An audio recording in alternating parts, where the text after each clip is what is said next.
Olá pessoal, estamos iniciando hoje o nosso Ligado no Enem. O Ligado no Enem é uma proposta para que nós possamos levar um reforço de ensino, de conhecimento para os nossos alunos da Rede Pública Estadual de Ensino. E aqui nós estamos sempre conversando, batendo um papo com profissionais da área da educação, da psicologia, profissionais da universidade, cujo objetivo é a gente poder estar contribuindo para a formação de nossos estudantes, de nossos alunos, contribuindo para organizar os seus estudos e assim prepará-los para o Enem, para os concursos, para os vestibulares. E hoje nós temos aqui a nossa querida professora Milka Patrícia de Souza. Milka Oi, é Jadson, professora da Rede Estadual de Ensino. Tudo bem? de ensino. Coisa boa ter você aqui conosco, nesse bate-papo, nessa conversa. Na verdade, isso eu nunca trato como uma entrevista. Mas, Milka, a sua formação é em graduação em Letras pela UERN, no ano de 2002. É especialista em leitura e em produção de texto pela UERN também, em 2007. Possui mestrado em Letras também pela UERN, coisa maravilhosa, isso em 2013. Atualmente é professora do ensino médio da Rede Estadual de Ensino, lá na Escola Estadual Moreira Dias. E esse ano em outra escola no Solon Moura. Além de cursinhos pré-vestibulares, e tem uma vasta experiência na formação e na contribuição dos nossos alunos para se prepararem bem para os cursinhos, os vestibulares e agora para o Enem. Milka, novamente, seja muito bem-vinda. Quem é Milka? O que é que Milka pode falar sobre ela mesma? Um pouco da sua história de vida acadêmica, profissional. Pronto, eu sou professora de língua portuguesa na escola estadual há 13 anos, né? O primeiro ano eu entrei como professora do Solon Moura e depois eu saí e fui ao Moreira Dias, né? Trabalhar desde 2010, eu estou no Moreira Dias, ou seja, há 12 anos. E é uma escola fantástica, né? Quem é Milka? Milka é uma professora que se sente feliz na profissão. Há 23 anos eu sou professora, comecei ensinando em cursinhos pré-vestibulares. Numa turminha muito pequena, só tinha 11 alunos. E depois teve um processo seletivo na UERN, eu era aluna ainda, não tinha finalizado o curso. E aí teve a oportunidade de uma monitoria no cursinho pré-vestibular que a UERN abriu. Se eu não estiver enganada, foi em 1999. Só que só fui chamada para ser a professora do cursinho no ano seguinte, no caso, no ano 2000. E aí fiquei nessa experiência com o professor Felipe Caetano, que era o nosso coordenador geral, né, como bolsista.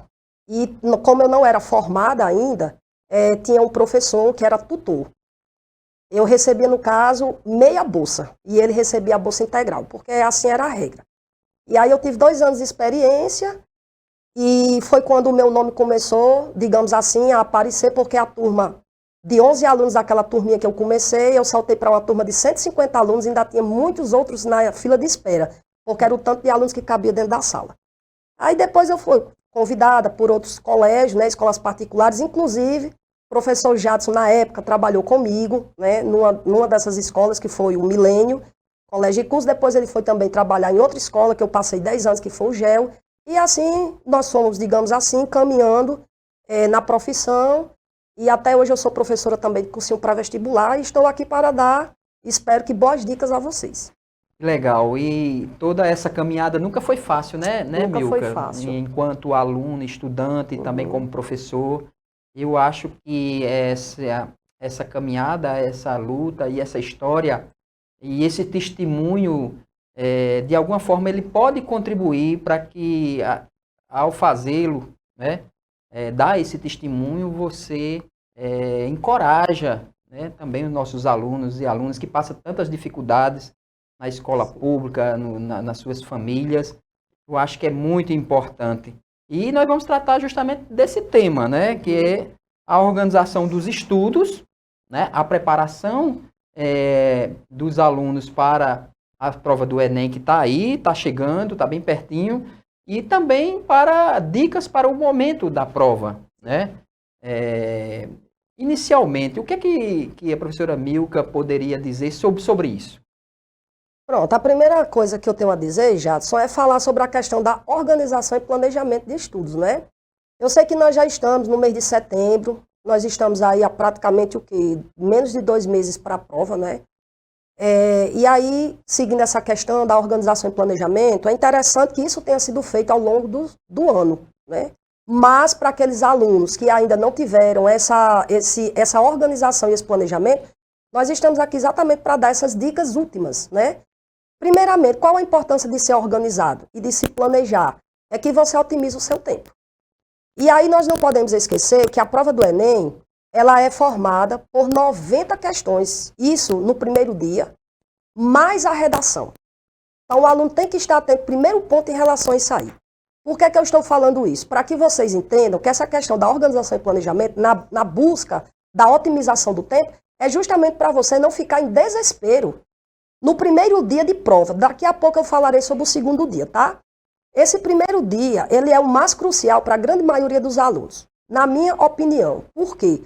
Principalmente porque é o dia que vocês, além das 90 questões, vocês terão que desenvolver, né, elaborar uma redação, cujo modelo exige que o aluno tenha um conhecimento diversificado em diversas áreas.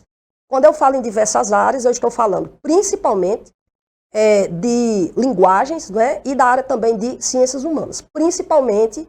E vou aqui respaldar. Primeiramente, quando nós falamos em linguagens, nós estamos falando exatamente de uma prova que ela é formada pela língua estrangeira, atenção que eu vou dizer agora, pela língua estrangeira. A língua estrangeira, nós temos 2 possibilidades de escolha. Quais? Inglês e espanhol.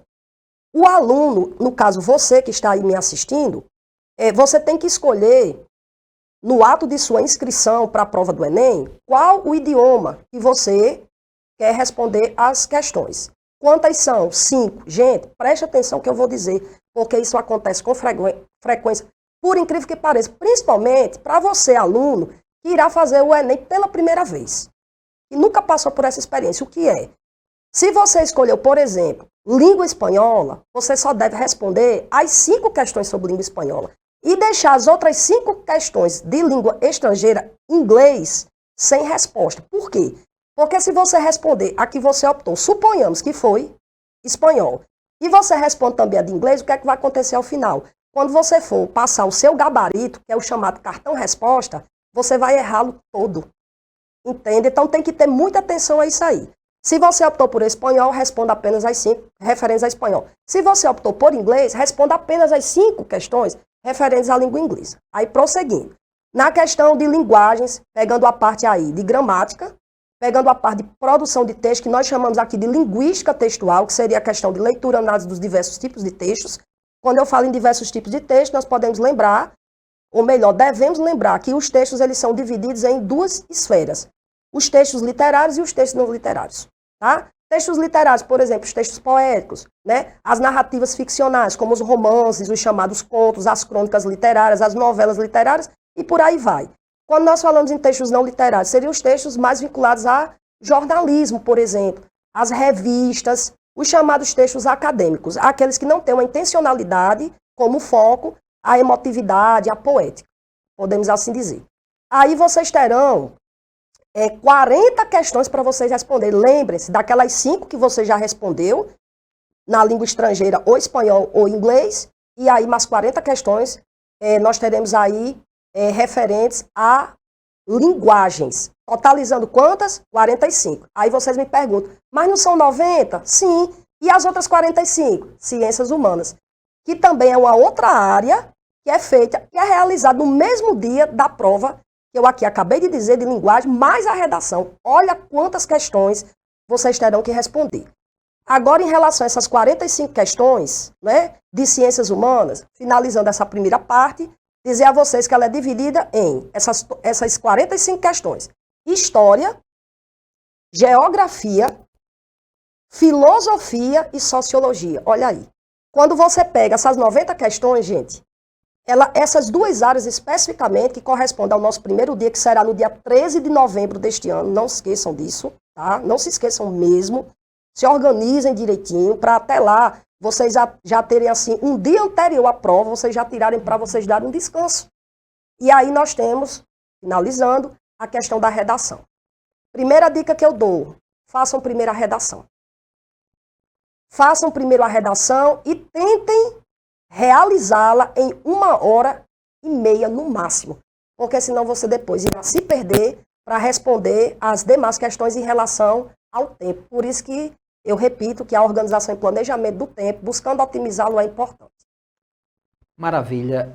Nós estamos conversando aqui com uma professora que tem, sem dizer a sua idade, mais de 20 anos de experiência em cursinhos, Enems, muitas aprovações de seus alunos, com certeza são dicas valiosíssimas. Milka, pouco mais de 2 meses para as provas do Enem.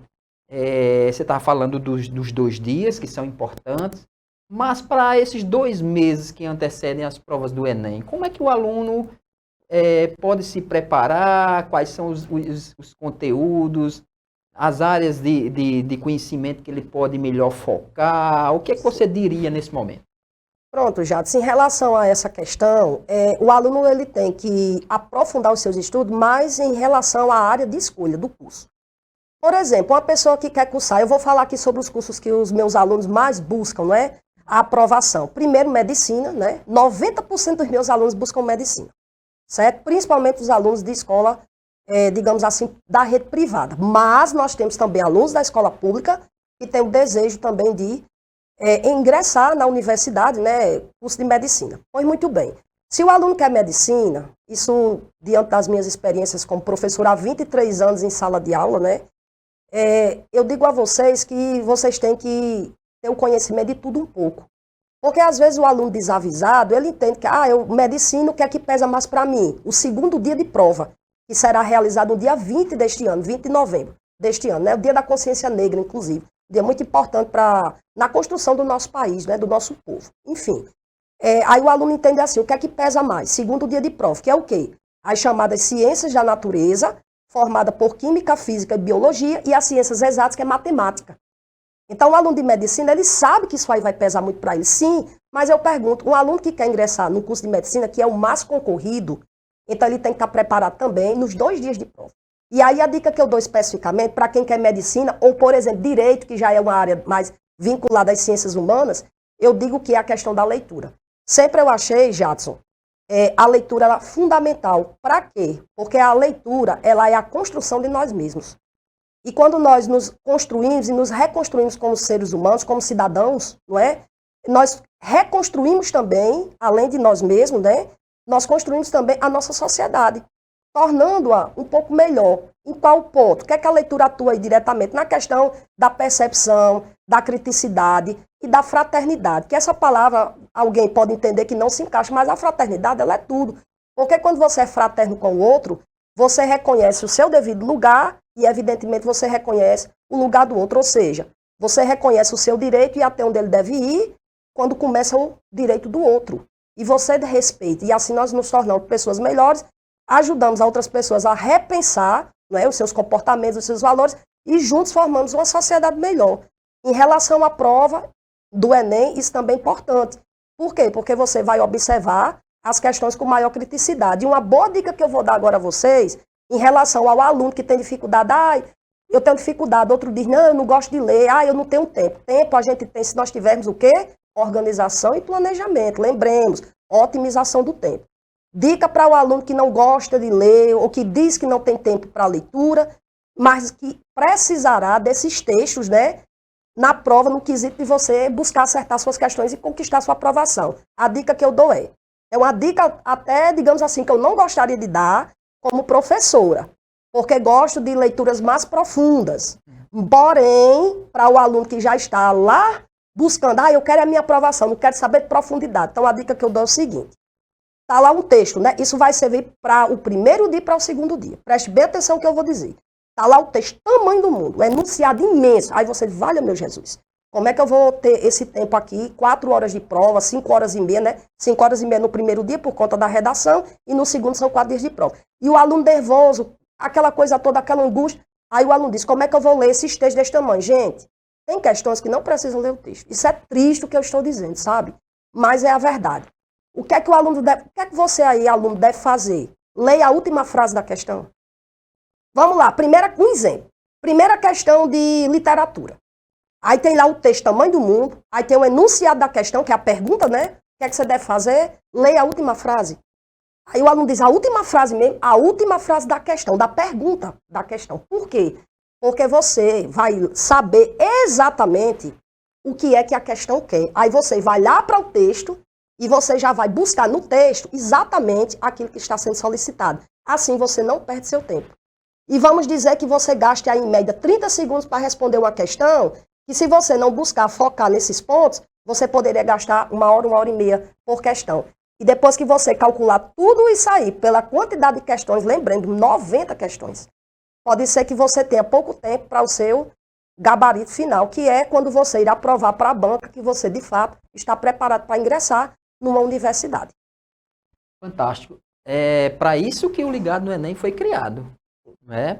Para a gente poder acrescentar aquilo que nós já temos de repasse dos conteúdos, dos conhecimentos nas nossas escolas da rede estadual de ensino. Sim. E essas dicas, esses macetes, esses detalhes que são muito importantes na hora da prova, inclusive uma preparação psicológica, mental, para que o aluno possa, com aqueles conhecimentos, garantindo a sua aprovação, ele no dia da prova não dê o branco.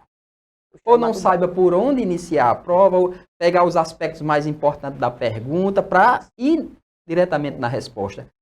O Ligado no Enem, né, tem essa proposta de trazer aqui os profissionais de educação, todos os professores da rede estadual de educação, e digo isso com muito orgulho, para dizer, para afirmar e reafirmar a qualidade da educação pública, porque nós temos os melhores professores da rede estadual de educação nos melhores cursinhos que nós podemos ter na cidade de Mossoró. Sim. E até na região. Milka é uma dessas professoras que nós estamos falando. Mas a escola, de fato, e aí a gente tem que reconhecer, professora Milka, não tem uma organização e um planejamento voltado para isso, como é o Ligado no Enem. Como é que a gente pode construir isso no chão da escola? Uma proposta voltada para a aprovação desses alunos, para ajudar eles nessa aprovação, com essas dicas, com esses macetes, com conteúdos que sejam bem específicos da prova. Ainda dá tempo de fazer isso e para o próximo ano, quem sabe, organizar essas escolas. Sim. Nesse sentido. Pronto. Em relação à questão das escolas públicas, eu concordo com você. Nós temos um material humano muito bom, nós os professores, né? E nós temos alunos também muito bons. Às vezes o que falta é a questão da divulgação, da oportunidade, mas que isso, por exemplo, de uma certa forma, há uma reparação. Porque, por exemplo, o Ligado no Enem, que é o projeto, né, que na minha opinião é um projeto fantástico, oportuniza vários professores, digamos assim, de apresentar o seu trabalho. Também, a partir dessa demonstração do nosso trabalho, né, que eu entendo como um trabalho de qualidade, não desmerecendo outros colegas que estão também atuando na educação pública, não é? Nós temos aí também a oportunidade de desconstruir, de desmistificar um pouco essa ideia de que professor da rede particular, ele não tem qualidade, ou melhor, qualificação.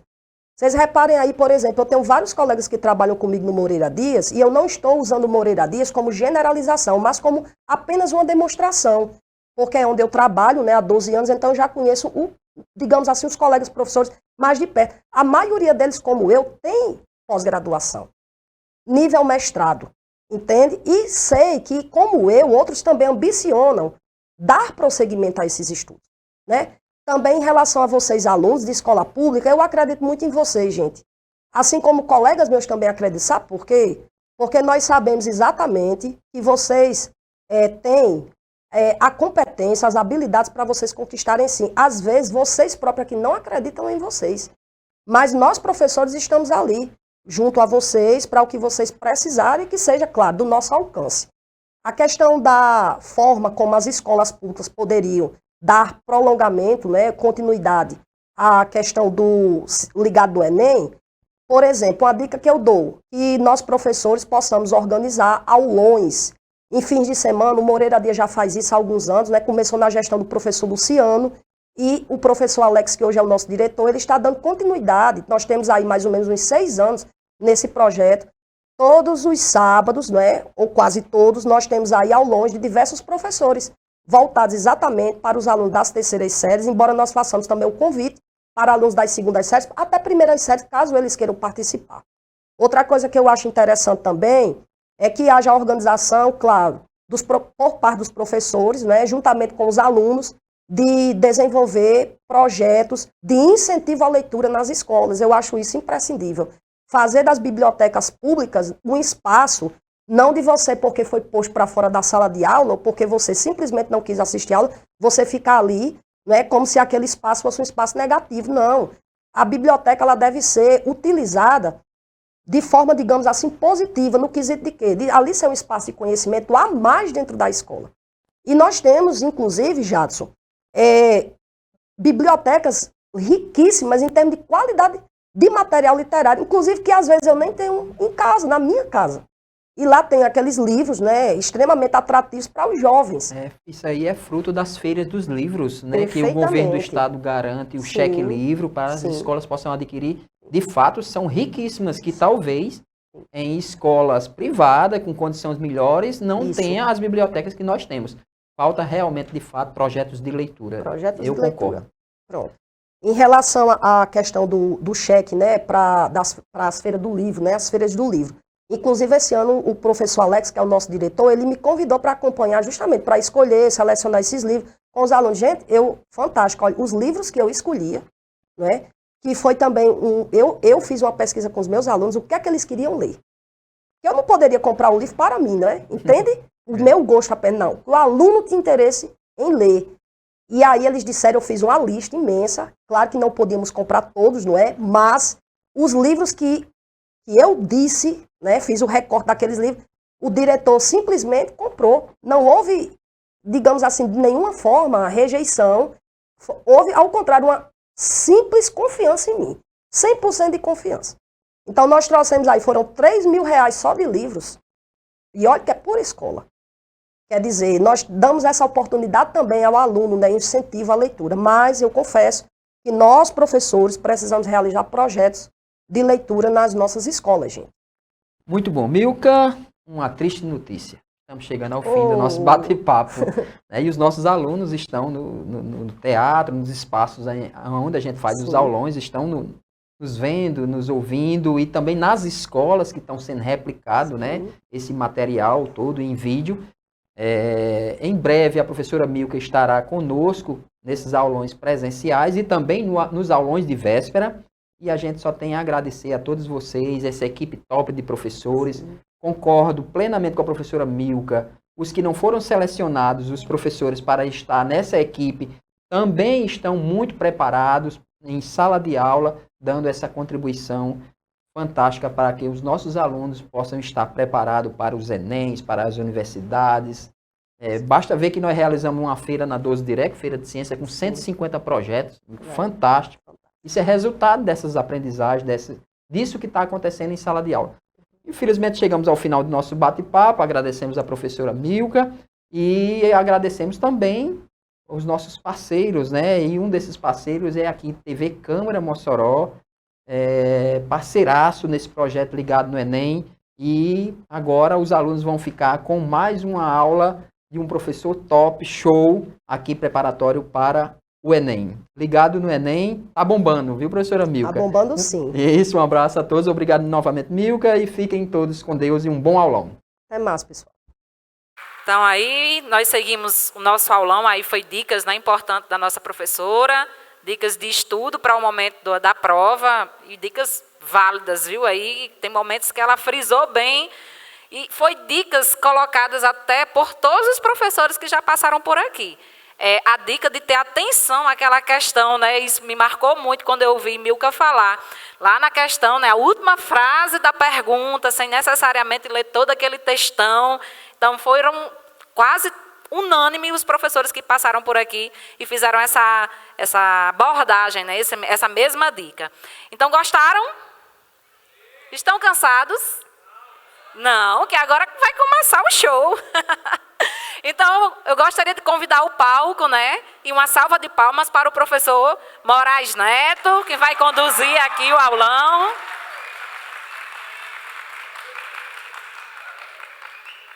Moraes, agora o palco é seu, o show é seu. E prestem atenção, explorem esse rapaz, viu? Aqui, no bom sentido, lógico.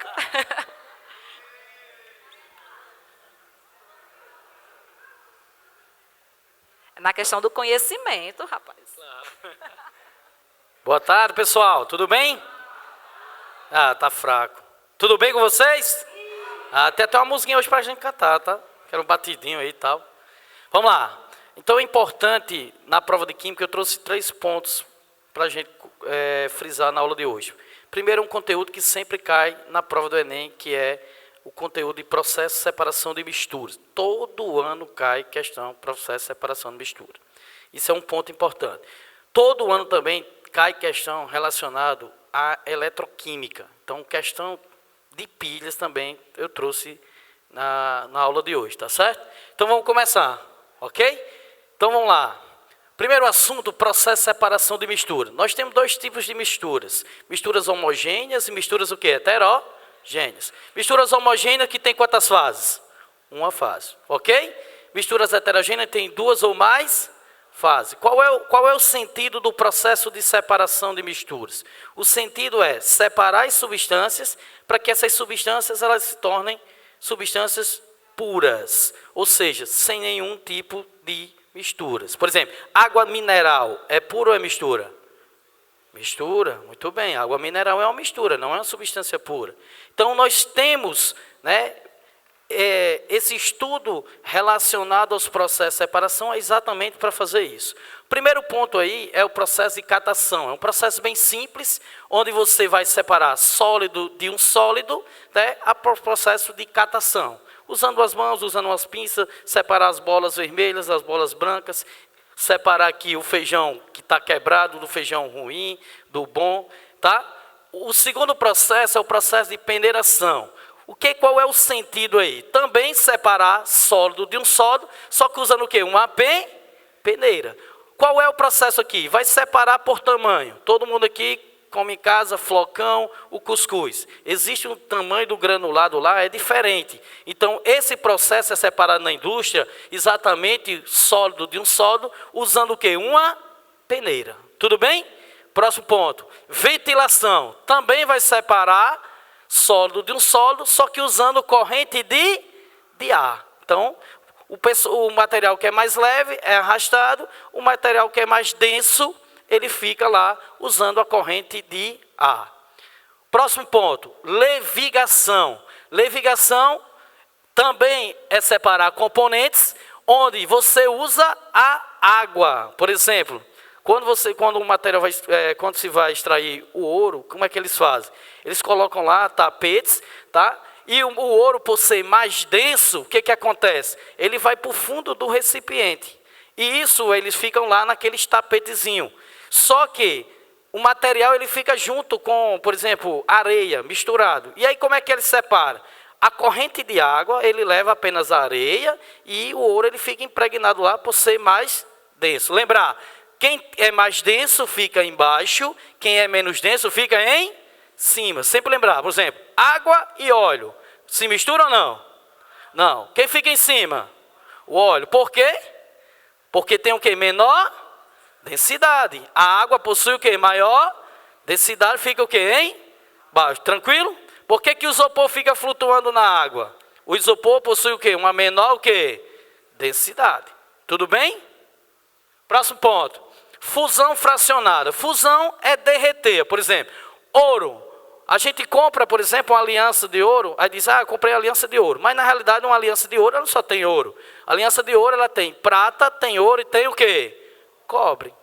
Tá tudo bem? Então, como é que eu faço para separar esse material? Quando você derrete, ó, cada um tem um ponto de fusão diferente. Ó. Por exemplo, prata, 962 graus. Então, quando você aquece, o primeiro a sair é a prata.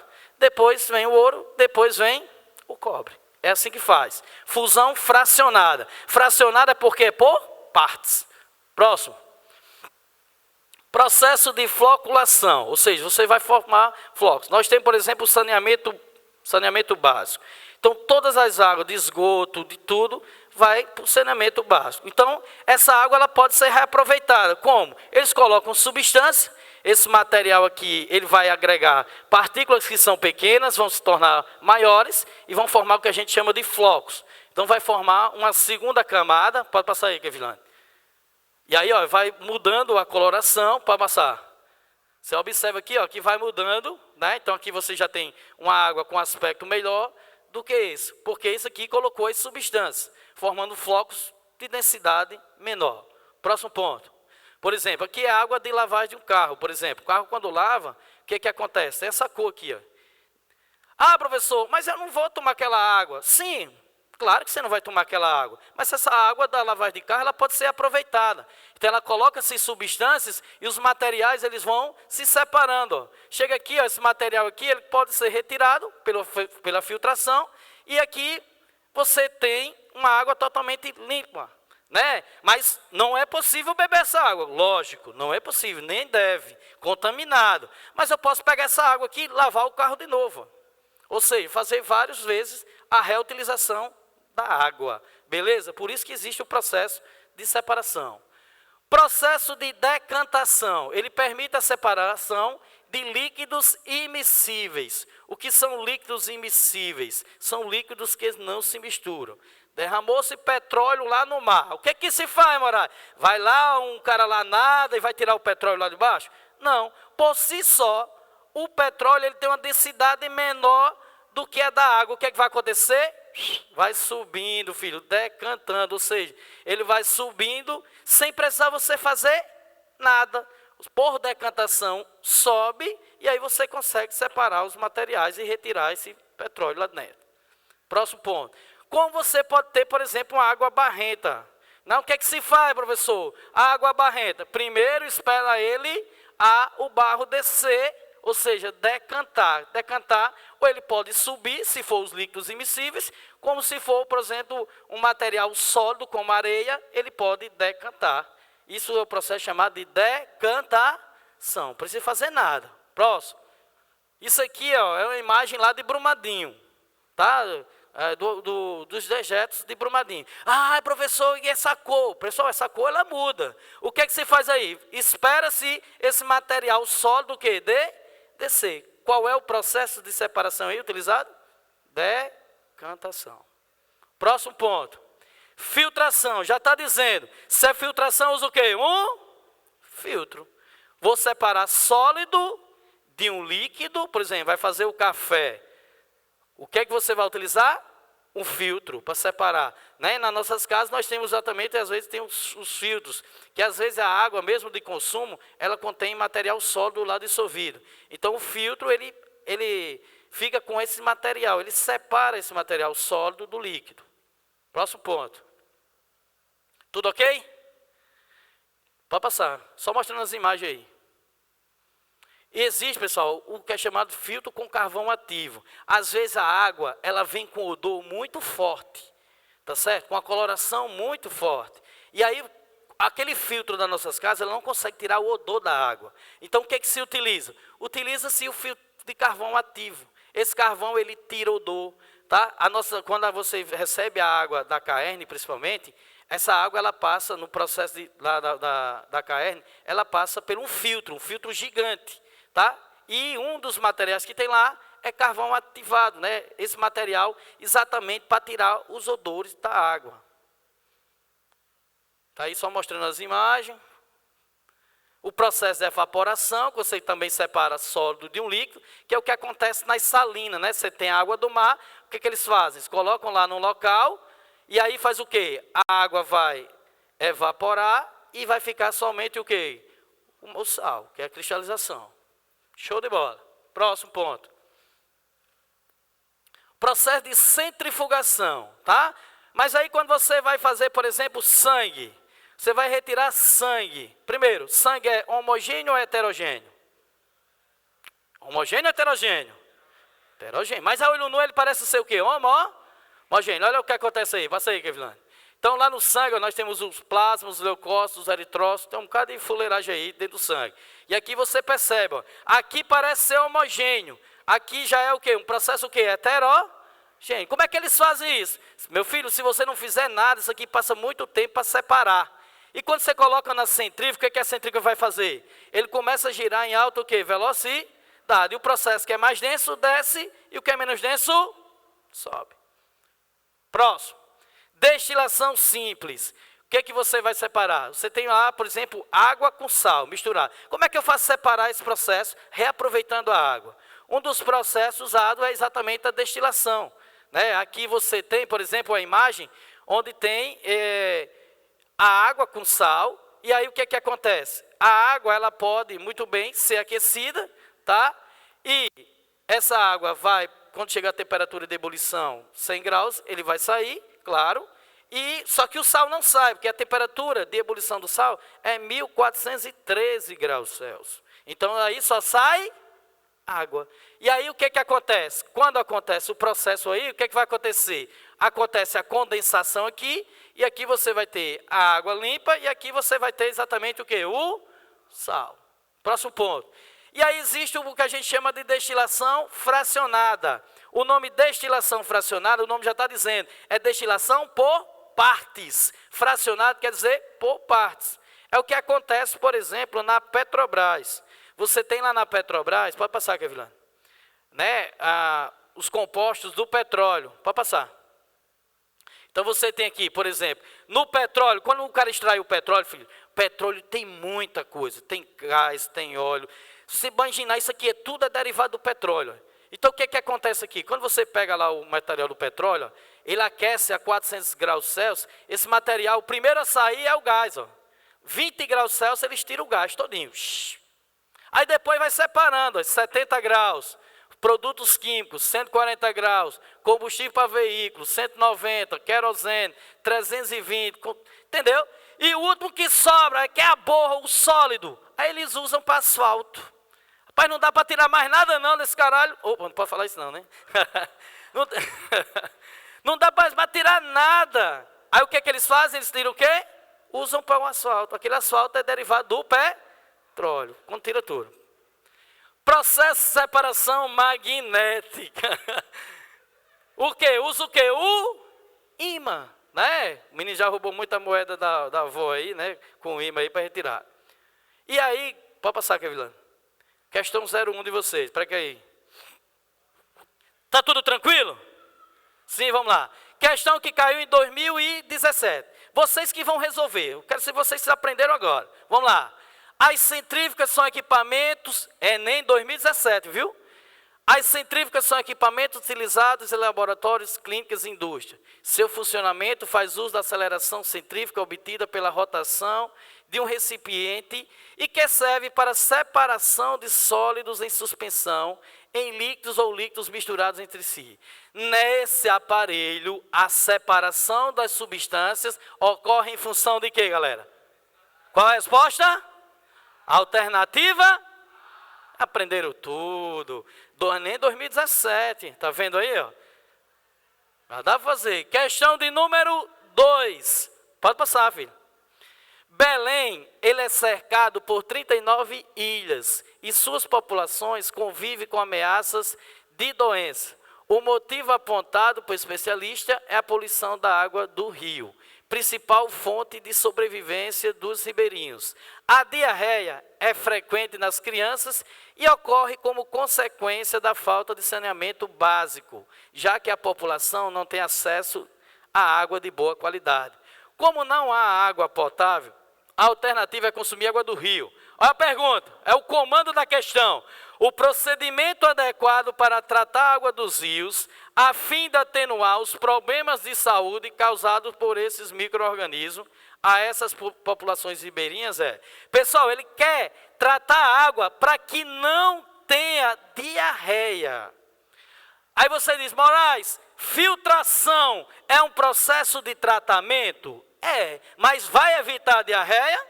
Não. Qual é o processo aí que evita a diarreia? Decantação, não. A decantação só sobe ou desce. Faz mais nada. Se a água tiver com barro, deixa lá de ter a diarreia. Qual é o processo que vai ter? Cloração. O que é cloração? É usar cloro. Tudo bem, galera? É usar cloro. Alternativa B de amor. Porque quem ama, beija muito, rapaz. Vamos lá, próximo. Questão de número 3. Também trata de densidade.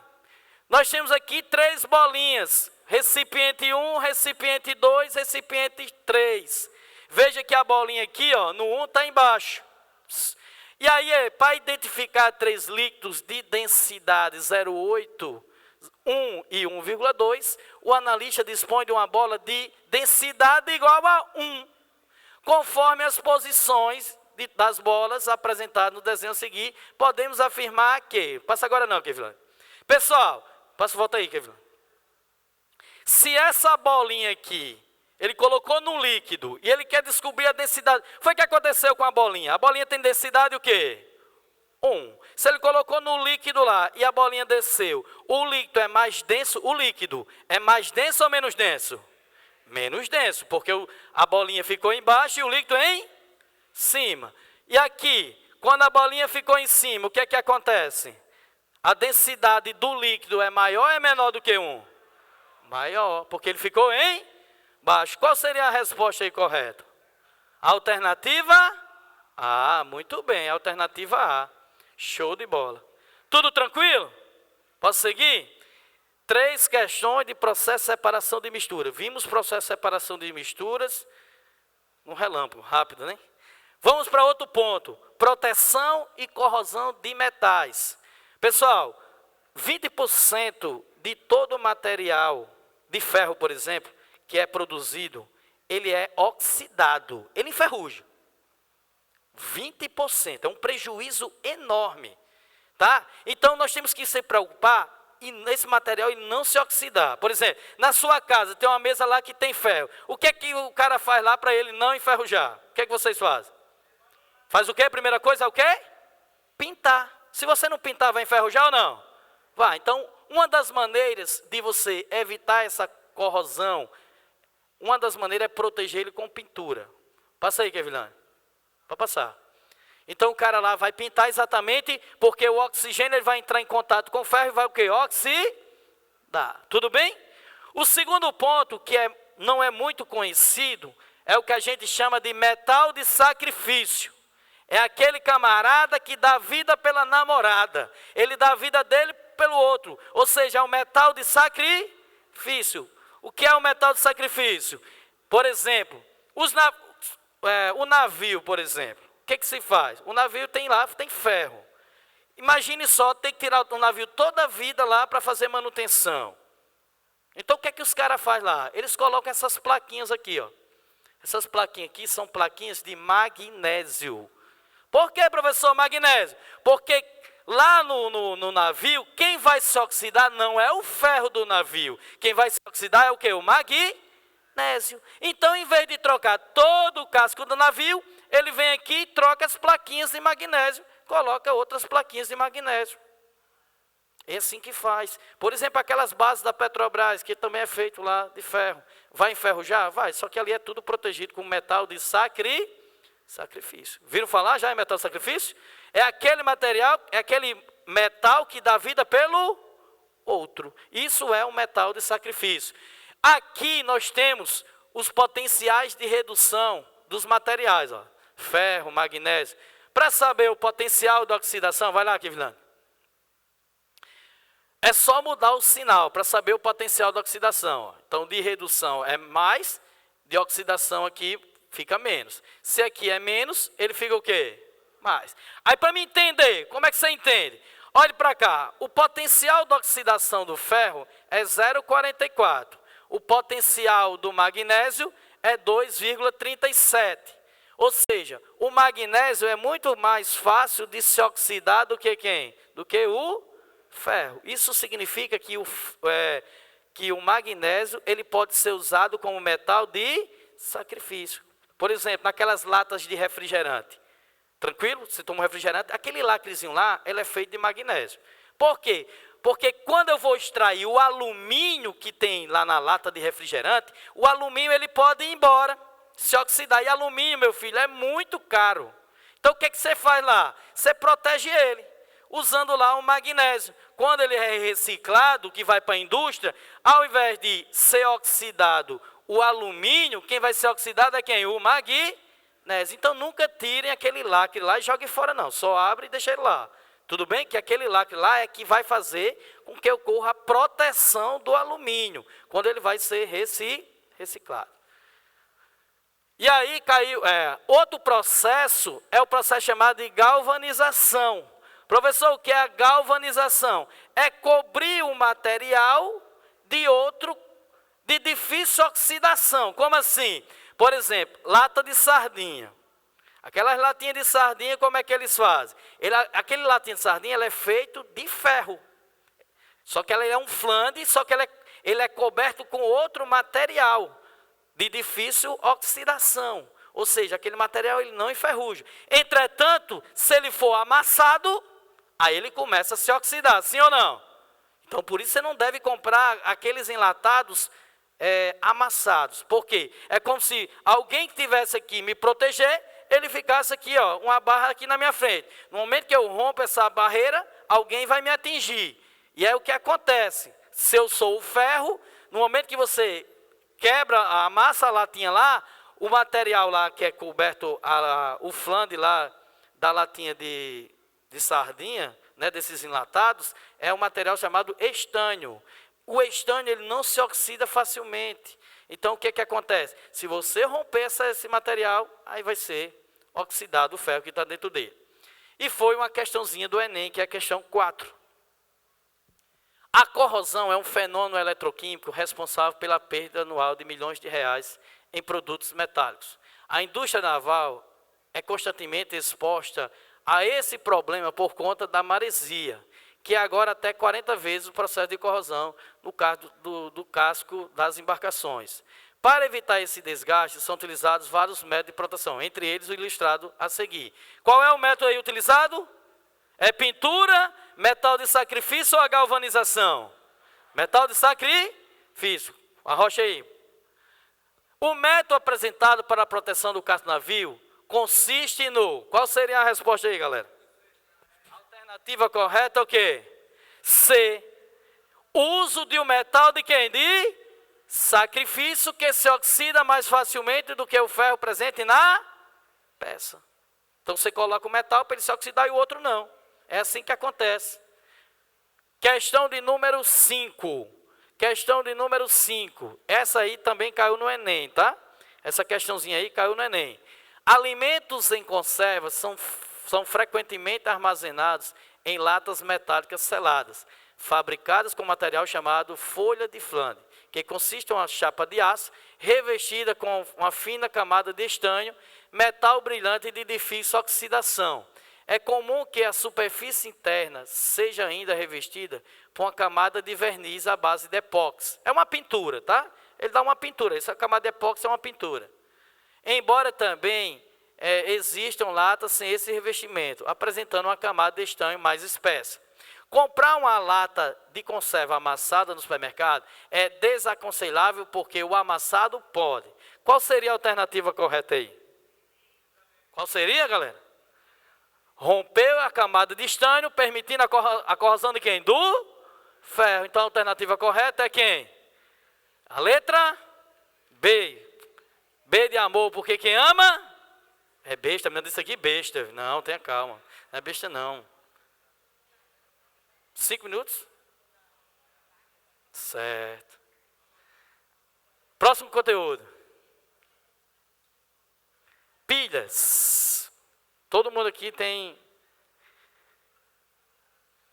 pilhas em casa. O que é uma pilha? O que consiste uma pilha? Primeiro, o que o aluno tem que saber lá na prova do Enem relacionado à pilha? Primeiro, a pilha ela tem 2 polos. Um é polo positivo, o outro polo é o quê? Negativo. É o primeiro ponto que o aluno descobriu isso, ele já sabe a metade da questão. Próximo ponto. Então, a pilha, o que é uma pilha? Ele consiste num dispositivo que vai gerar o quê? Energia, o quê?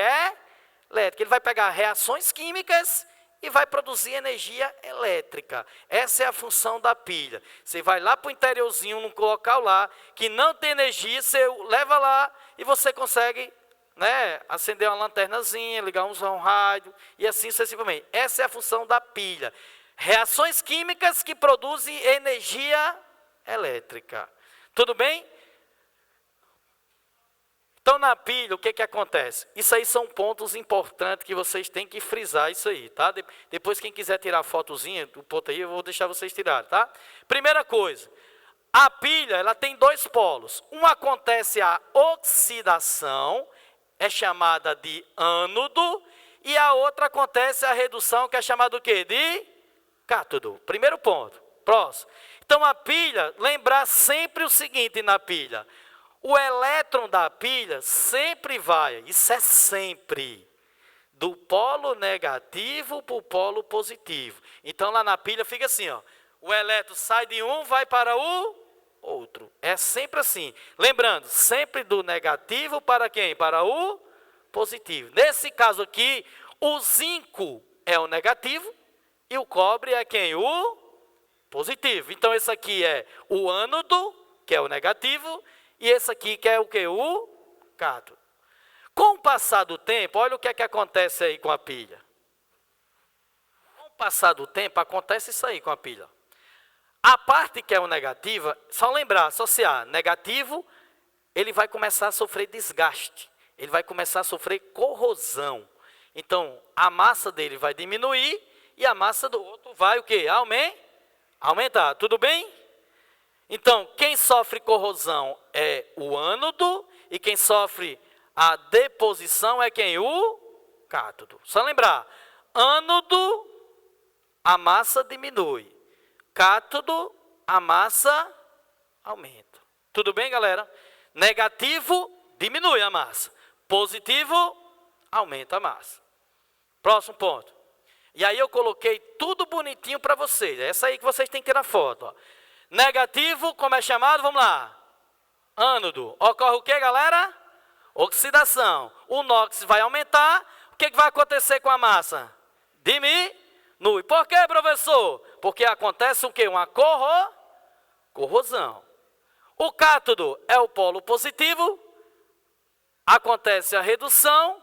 O NOx diminui. O que acontece com a massa? Aumenta. E acontece a deposição. Os elétrons vão de onde para onde, galera?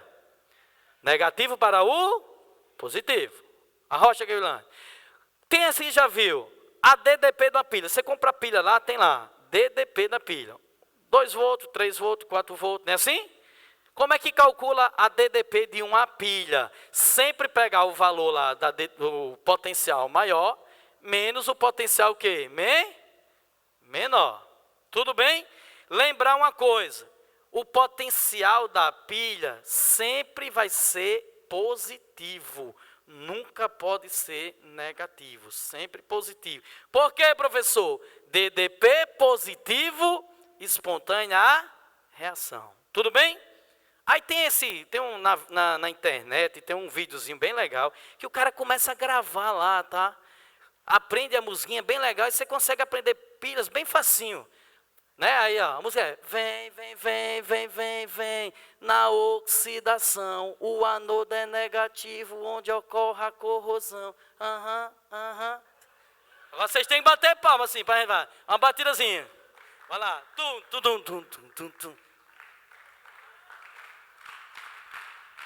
Vem, na oxidação, o anodo é negativo, onde ocorre a corrosão. Eletrodo corroído, concentrando a solução. Os elétrons vão partindo pro cátodo boladão. E o NOx vai subindo, um beijão no lindão. Bate na palma da mão. Bate na palma da mão. Bate na palma da mão. DDP é positivo, espontânea reação. Bate na palma da mão. Bate na palma da mão. Bate na palma da mão. DDP é positivo, espontânea reação. Essa é boa. Ai, ui. No cátodo a massa aumenta, no anodo diminui. Ai, ui. No cátodo a massa aumenta, no anodo diminui. Gostaram da musiquinha? Então é só aprender, galera. A DDP tem que ser o quê? Positivo. Porque a reação é o quê? Espontânea. Na oxidação é o polo o quê? Negativo. Onde ocorre o quê? Rocha aí. Próxima questão. Vou botar que o pessoal vai se movimentar, né? Estão gostando da musiquinha? Vamos fazer uma musiquinha agora, vai lá. Essa é uma questão, a gente não vai ler ela, mas pela imagem aí, ó, você consegue visualizar aí, ó, que o elétron está saindo de onde e indo para onde? Do zinco para onde? Para o cobre. Então o zinco é o polo o quê? Negativo. Lembrar, na oxidação, o anodo é o quê? Onde ocorre a corrosão. Olha aí, ó. Aí o que pergunta a questão? Passa aí, Kevilane. Dispondo da pilha, eu não vou nem ler o texto, eu vou logo direto para a pergunta que Milka falou, né? Dispondo da pilha citada, a corrente necessária para alimentar um relógio de pulso é obtida a partir de quê? Quem é o negativo? É o zinco. Quem é o positivo? É o cobre. Então, qual seria a resposta? Alternativa B, corrosão do zinco. Marca aí, galera. Quanto tempo eu tenho? 20? Então tá tranquilo. Como é, meu filho? Ai, ui, no cator da massa aumenta no anodo de... Diga aí. Sim. Não dá para escutar você aqui, não. Sim. Não tem nada a ver com isso, não. O que acontece? Às vezes a pilha só funciona se você colocar o positivo com quem? Com o negativo, para poder fazer o circuito se movimentar. Por isso que na pilha, vocês observam, quando vocês colocam, por exemplo, no controle remoto, vocês colocam uma pilha e a outra tem que ser o quê? O contrário, para poder a pilha ela circular a corrente elétrica. Tem que acontecer isso. Então, alternativa B, beleza. A 7, galera, também é uma questão do Enem. Arrocha aí, Kevilane. Ele dá um texto, eu também não vou ler, nem vocês vão ler. A gente vai passar o tempo todinho. Mas aí ele mostra uma pilha onde ele dá DDP, tá certo? Ele dá DDP da pilha, DDP não, ele dá o potencial da pilha. Aí ele diz o seguinte, ó, nessas condições, qual é o número de mínimo de biocélulas ligadas em série necessária para se obter uma diferença de potencial de 4,4. Preste atenção. Como é que se calcula a DDP de uma pilha? Potencial maior menos o potencial o quê? Menor. Então o que é que eu faço para calcular a DDP da pilha? Só calcular aqui, ó. Então você calcula o potencial da pilha, o valor maior. Quem é o valor maior? 0,8. Menos o valor menor, que é menos 0,3. Então, isso aqui vai dar 0,8 mais 0,3, a resposta dá o quê? 1,1. Isso é a DDP de quantas pilhas? Uma pilha. Ele quer quantas pilhas eu vou precisar para gerar uma DDP de 4,4, galera. Então, eu vou precisar de quantas pilhas aí, galera? 4. Qual seria a resposta? Alternativa B de amor. Copia aí para mim. B de amor. A Nanqui está revoltada, diz que é de besta, né? Pixi. Cadê o Moreira Dias? O Moreira Dias está calado, são meus alunos, hein? Tem que arregaçar aí, hein? Questão de número 8. Pessoal, essa questão, ela envolve também um conteúdo chamado de propriedades coligativas, tá? E ele fala o seguinte, uma das estratégias para a conservação de alimentos é o salgamento, que é a adição de cloreto de sódio, sal de cozinha, historicamente utilizado por tropeiros, vaqueiros e sertanejos para conservar carnes de boi, porcos e peixe. O que ocorre com as células presentes nos alimentos preservados com essa técnica? Por que colocar sal na carne, que é aquela carne de sol que a gente chama, que é a carne salgada? Qual é o objetivo? Conservar, lógico. Mas por que conserva? Eu preciso colocar na geladeira, sim ou não? Se tiver bem sequinha, não. Por isso que a galera, quando antigamente ele tinha, essa carne não tinha geladeira, o que eles faziam? Metia sal lá para salgar a carne, assim? Para durar mais tempo. Qual é o objetivo disso aí? Ele passa por um processo chamado de processo de osmose. O que é osmose? É a passagem de água de um meio Menos concentrado para o meio o quê? Mais concentrado. Então, quando você mete o sal na carne, o que que faz? Dentro da carne tem o quê? Água. Então, o que vai acontecer lá? A água vai entrar ou a água vai sair? Sair. E qual seria a resposta aí correta? A alternativa correta é qual? A alternativa é a grande concentração de sal no meio extracelular, ele provoca a saída de água de dentro delas. Então, a alternativa correta é a letra é de amor, porque quem ama, espera, pessoal. Espera 20 anos, mas espera. Próximo. Questão de número 9. Pode cutucar aí. Outra coisa, o que ele fala aí? Ele dá um texto, tá? Falando o seguinte, eu não vou ler, eu vou só resumir o que ele fala na questão aí. Ele pega, por exemplo, um copo de água, ele ferve esse copo de água, tá? Quando a água ferve, a pressão de um ATM, a água, qual é a temperatura? 100 graus. Aí ele pega lá uma seringa e retira água lá bem quentinha. Aí o que ele observa? A água estava borbulhando, mas quando ele tira para a seringa, ela deixa de borbulhar. É claro, está fornecendo calor, ela vai diminuindo a temperatura e a tendência é não borbulhar. Concorda comigo? Aí ele tampa lá a seringa desprovida de agulha e puxa aquele êmbolo. Na hora que ele puxa aquele êmbolo, ele percebe que a água volta a ferver. A água começou a borbulhar. Ele disse, vixe, por que a água ele voltou a ferver se eu não estou aquecendo a água? Só fui mexer. Então, o que foi que provocou aí? Tem que lembrar, a temperatura de ebulição da água, ele varia de acordo com a pressão. Se aumentar a pressão, a temperatura de ebulição aumenta. Exemplo, Mossoró, temperatura que a água aqui ferve, 100 graus Celsius. Show. Se você, por exemplo, for para uma serra, por exemplo, Pico do Everest, local altíssimo, 8.000 e tantos, mais de 8.000 metros de altitude. Sabe qual é a temperatura que a água ferve lá? 71 graus Celsius. Por quê? Porque quando você vai subindo algo, o que vai acontecendo com a pressão? Diminuindo. Consequentemente, a água lá vai ferver também numa temperatura o quê? Menor. Por isso que a gente utiliza a panela de pressão. Porque a panela de pressão, aumentando a pressão, a temperatura aumenta e eu cozinho o quê? De forma o quê? Mais? Lá em casa tem 5 panelas de pressão. Tudo eu cozinho lá, panela de pressão. Tudo. Exatamente para economizar. Outro erro que a gente faz. A galera está cozinhando, Kevin, e deixa o fogo muito alto. Galera, se você estiver cozinhando, foi uma questão também do Enem depois.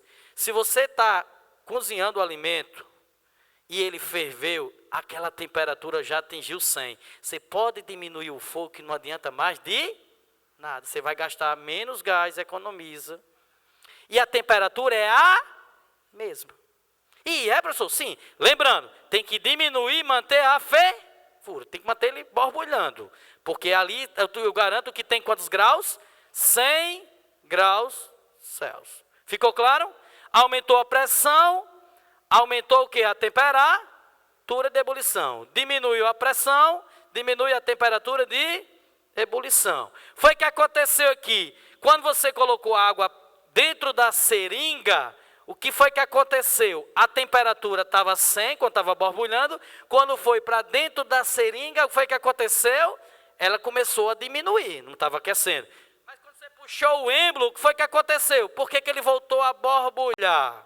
Ele voltou a ferver, porque a pressão fez o quê?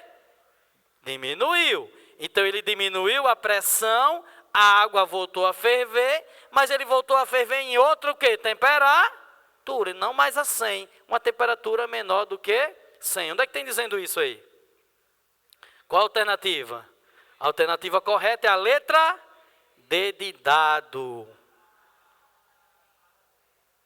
Proporcionar uma queda de pressão no interior da seringa que diminui o ponto de ebulição da água. Rocha aí, Kevin. E a última questão. Chegou o final. ela fala exatamente da cinética química, que é uma parte da química que estuda a velocidade das reações.